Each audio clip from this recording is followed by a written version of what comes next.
life-changing Euromillions Jackpot for UK winner. This is Mark and Pete, two blokes with half an opinion. Now, here's our first thought.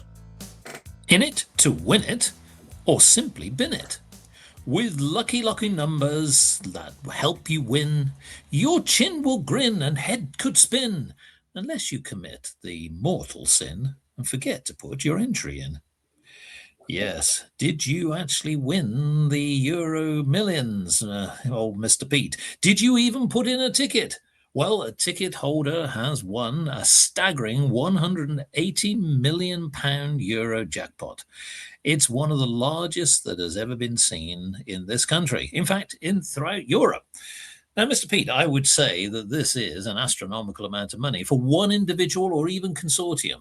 This is life-changing and would not normally be something that one individual would ever earn in a lifetime. I say to you, do you think that maybe it's time that the Euromillions, as well as other jackpot winners, should be capped? Or really, do you think it should remain unlimited?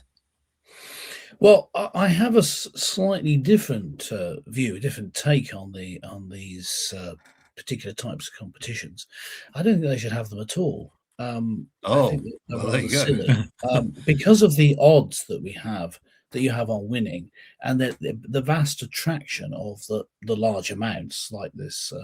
In this case, £181 million.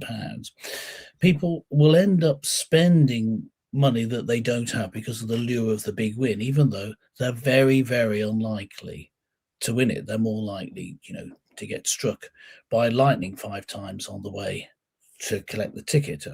Shocking. That's not a strict calculation, but it's very, very, very unlikely. I used to, when they first introduced this into the UK, and what was it called to start with? It wasn't a Euro Millions lottery, was it? It was just lottery. They had it.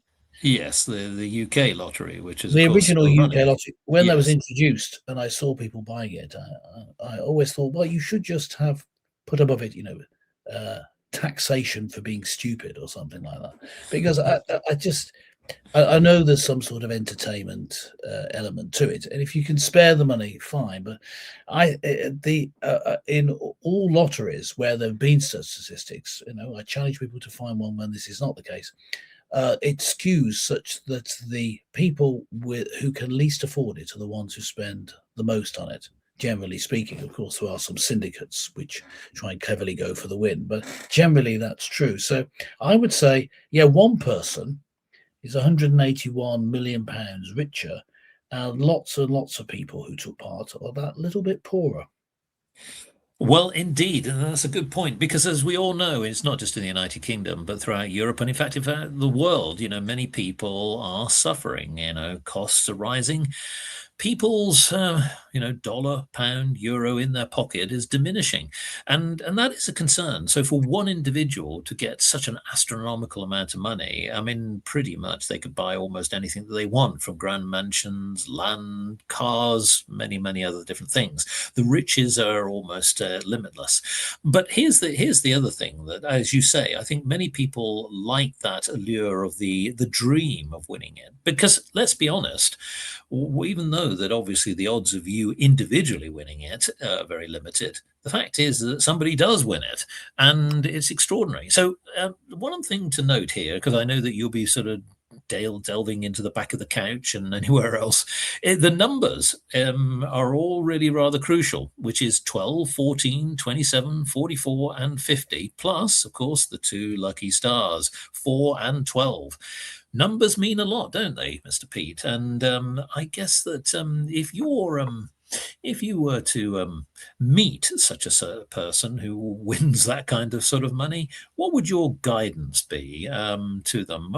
Would you sort of offer any advice on what they should do with that money? Yeah, well, the first bit of advice, if this hasn't been already handled before you've done it, is don't tell anyone. But it may be publicly announced who you are, but if you can get away with it, don't tell anyone.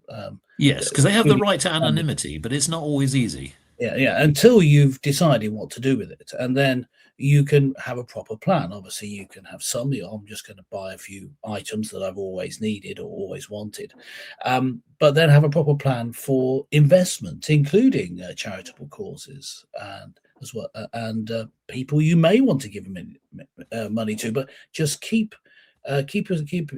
yourself back, and then have a proper plan for spending. That's what I would say. As far as possible, don't tell anyone. If that's not possible, at least say, well, I'm going to have a proper plan, not spend any money. Maybe don't spend money other than a few essential items for a year.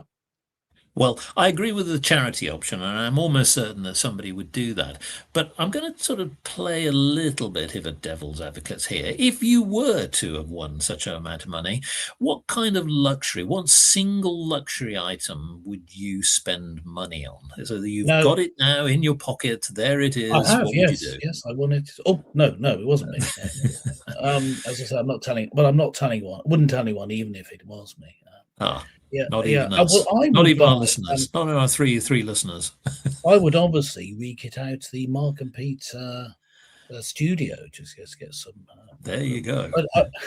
Not that we need it with the state of the art stuff we have here, but yeah, using the can on with a bit of string has always seemed a bit odd to me. Yeah, I don't think there's anything particular. I might buy a new car. That's about it, I think. Oh, here we go. It's now ramping up. Okay, a car. That sounds expensive. Well, Yeah, look, nothing expensive. Just maybe a Bugatti or why not? Ferrari. Each. One Can for I have each. one? Yeah. So, well, look, what would you do, listeners, with this size of money? And basically, to that UK ticket holder, why not come on the Mark and Pete show and show your generosity?